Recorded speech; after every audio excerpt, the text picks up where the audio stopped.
Okay, hello. Well, hello everybody.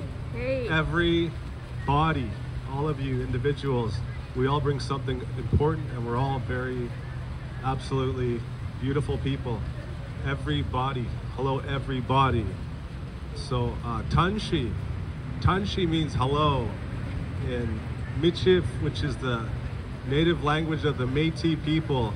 It's related to the Cree dialect from the Plains Métis in Alberta, Saskatchewan, Manitoba, the home of Louis Riel, North Dakota, Montana, the Métis people.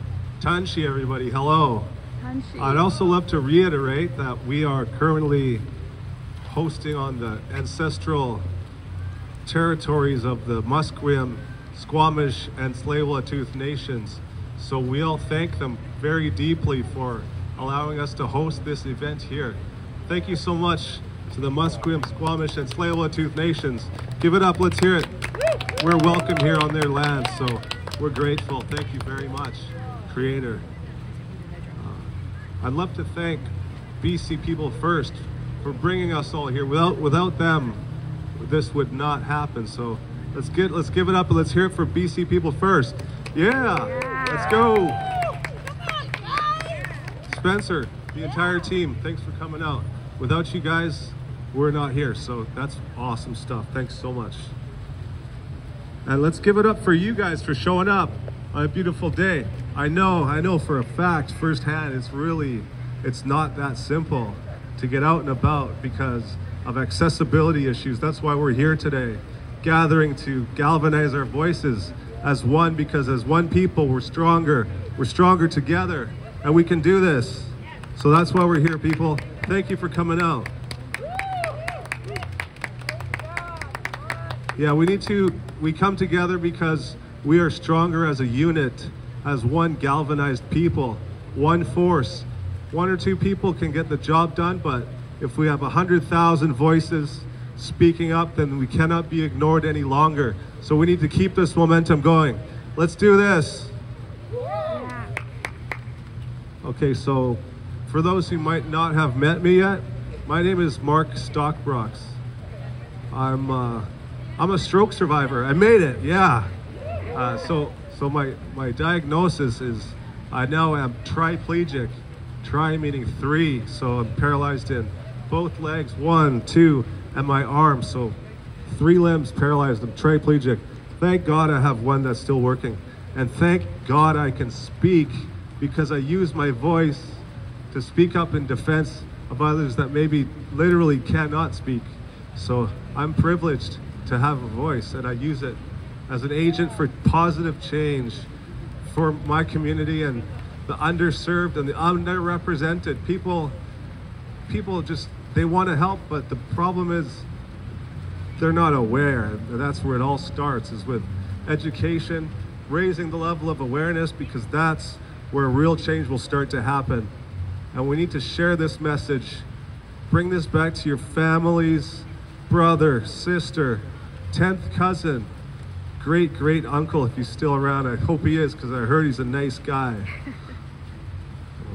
So yeah, before I had this stroke, I was pretty active. I traveled a lot in my younger years. I made it to 30 countries by the time I was 30 years old, which that was a lot of work actually, because you have to work 2 full-time jobs concurrently, which is a good strategy because you don't have time to spend any money. You watch the money pile up, and then you can go travel for a while till you run out of money. It worked for me. It was great. That includes my 7 years living in Japan, which was absolutely amazing. I highly urge you to explore that country if you get the opportunity. Loved it. I was up in Sapporo in Hokkaido up north. Then I took a break. I moved to Costa Rica, did a little bit of surf action, hung 10. And then I moved back to Japan, Tokyo the second time, which was really interesting. Wow, what a place. So yeah, I urge you to check out Japan if you get a chance. It's awesome. I used to play a lot of sports. I was very athletically active. I mean, all kinds of sports teams, high school basketball. I could dunk, and I played hockey as a defenseman. Love ice hockey, go Canucks, go. Surfing, snowboarding, half pipe. I would camp, hiking all the time. wakeboarding, water skiing. I was all over it. Ping pong, golf, tennis, anything. Sign me up. I'm 6'4" and pretty capable, so I love just using my body in sports and recreation like that. So I'm fortunate that I had that opportunity, because not all of us are born able-bodied. So I absolutely cherish my memories of playing sports and being active, because evidently now it's a different situation, but I'm still here and we're still making a difference. I can speak, so I use my voice. So I fund and run my own wheelchair accessibility campaign. It's called the Access Stickers Project, and it's quite simple, but it's effective. I have 2 images. One is of a wheelchair, but it's not that outdated stick figure that you see around. That's outdated and it's not current. So my images have the more modern day image of a more active, engaged, forward-leaning wheelchair user, kind of accentuating motion. Looks like you're moving. So that's more accurate, because as wheelchair users, we are active and we're out now. We have this newfound technology that has changed the game for us. And that's why we need to have bigger representation out in public.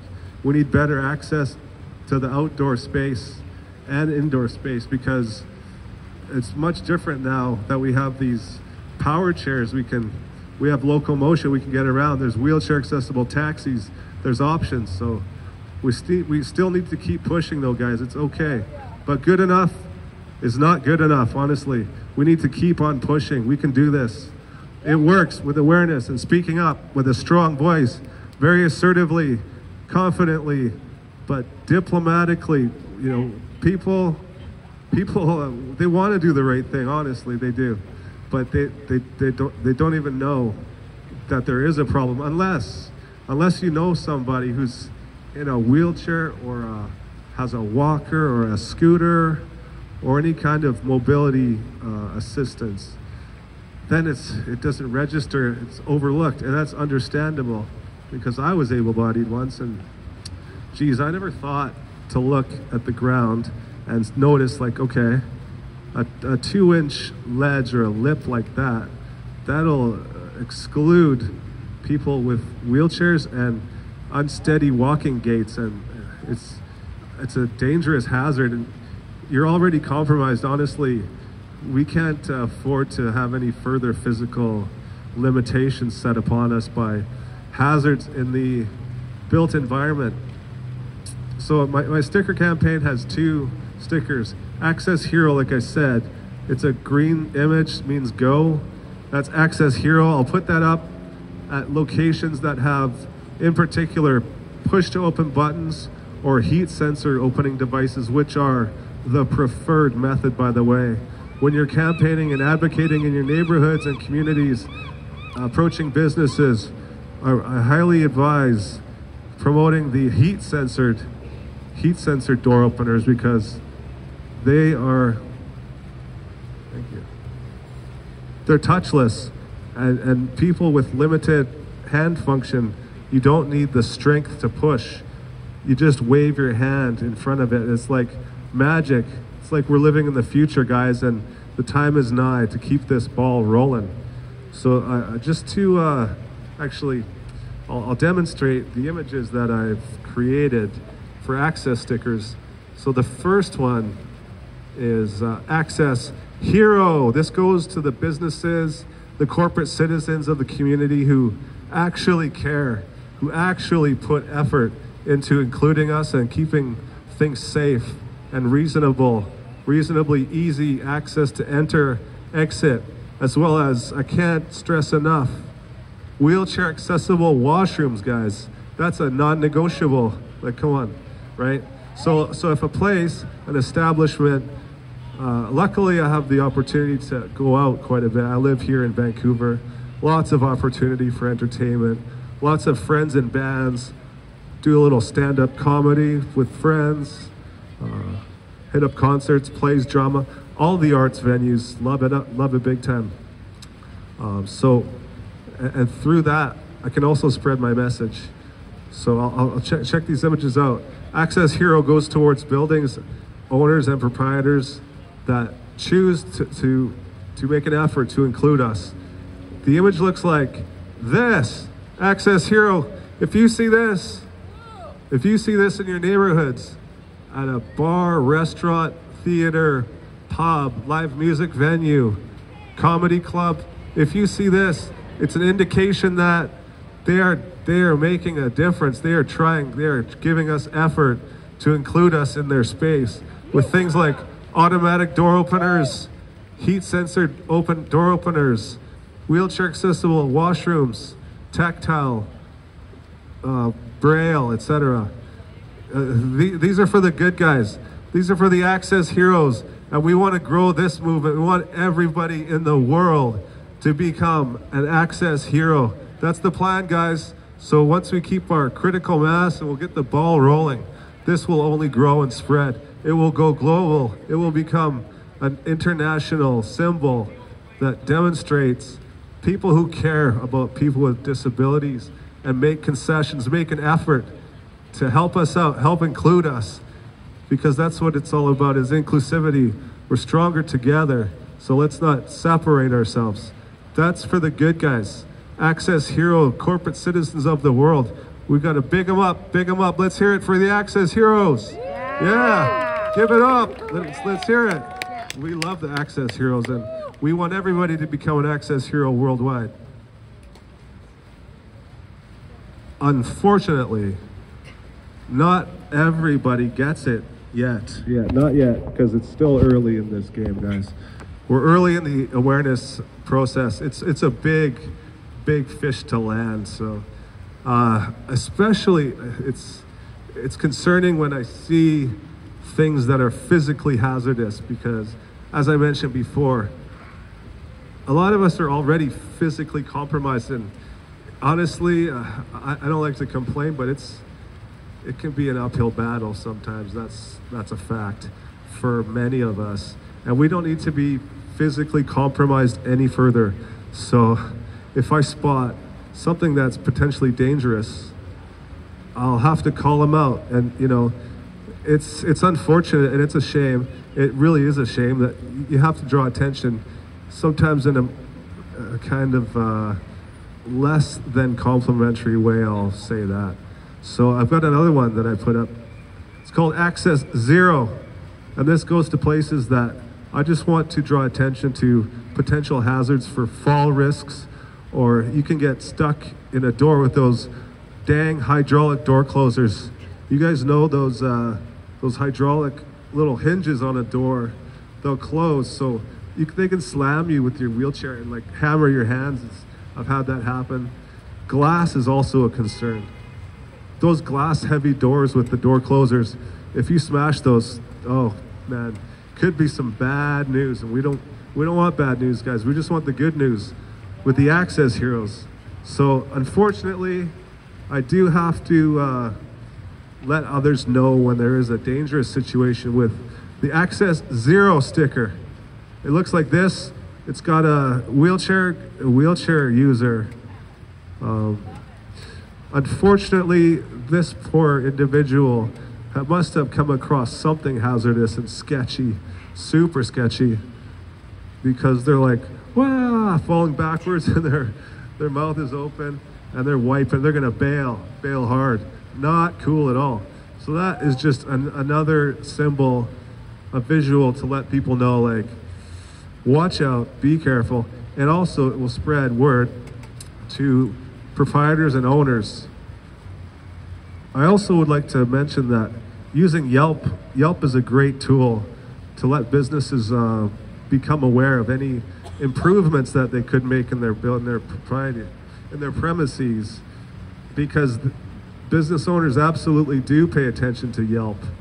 And I know for myself personally, if I see something that I think a business owner would want to see, I'll definitely take a quick snap and a quick caption of my suggestion for improvement, and the business owner will see that, and they typically respond because Some people actually do care. Those are the access heroes, and those are the people we need to reach, because they're out there, guys. We just need to raise awareness. People don't even realize there's a problem sometimes, a lot of the time, until someone mentions it. They're like, oh, geez, didn't even think of that. Because as I said, fish don't know they swim in water. So if you're able-bodied, you just do it second nature. You don't even think about it, just reactionary. But if you draw attention to that issue, then people will realize, stop and assess the situation in a different lens. So that's also great. I designed another sticker. I don't have the image on me, but it's also quite simple. It just says it's for automatic door openers that they don't even work, like in disrepair. They don't work, and that's a real shame, because that's a expensive capital expenditure someone has invested in their business, and it's not working. It's not bringing people in, because that's actually another angle that I approach businesses with is you're losing money. You're losing money every day by not letting people in. As an example, okay, I'm a hockey fan. I'll go watch a hockey game with my friends and family at a pub. Hey, if I can't get in, if I can't use the washroom, we're gonna bypass you. We're gonna go to the next place that does have accommodation and makes concessions for people with mobility challenges. We'll hit them up. And it's a really short-sighted business idea to not install a door opener, because okay, that's an investment in your business. That's a capital investment in your business. And if I can get in, all my people are coming in, and we're not coming in to drink water, okay? And we're not coming in with a full stomach. We're gonna come hang and eat a bunch of stuff, have some bevs, you know, have a few cheers, watch a few games, chow down on some good pub food, you know? Can't beat that. So, okay, install that automatic door opener and you will have that paid off in no time flat. Then it's just all gravy profit from there. It just makes business sense. So I honestly don't understand why people don't adopt that. It's a no-brainer. Also, it's a tax write-off. So, what the, you know, like, it's a no-brainer a billion times around the sun. That's another thing. Also, I'd like to suggest, I can't stress enough, that you need to engage your local governmental agencies, because they will listen to us. There are agents for change, and that's where change really does happen, is through government. So please, I urge you to talk with your members of parliament, MLAs, mayor and council, because that's also a way to draw attention to any shortcomings or solutions to problems that are out there. They may not even realize it, so it's up to us to raise that awareness, raise the bar for the level of accessibility for what is acceptable. It's 2024. We're looking for a human-centered approach to improving accessibility, centered on the human experience. And with your help, with everybody's help, we can influence people like urban planners, building owners, and building developers to create welcoming and inclusive spaces for people of all abilities, for all levels of ability, and accommodate for any sort of issues that we may have to overcome. We can do this together, absolutely. It starts with being strong, raise awareness, and spread this message. Take it to your local communities. People want to help, they just don't always even notice there's a problem. So it takes all of us, guys. We're just gonna build this. We're gonna build this in Vancouver. We're doing okay. We can do better, and we will do better. And we'll grow it here, start it here. It's gonna move across Canada, and then we'll take it global. There'll be an access revolution worldwide. We're gonna start a new accessibility awareness movement, starting right here in Vancouver with all of us. Thanks for coming, everybody. Let's do this. We can do this together as one, as a unit. I love you. I love you all. Thank you very much. Thank you, God, for this day. Wow. Can't beat it. Thank you, BC People First. Thank you, Mark. Thank you, everybody. Beautiful. Thank you for being here.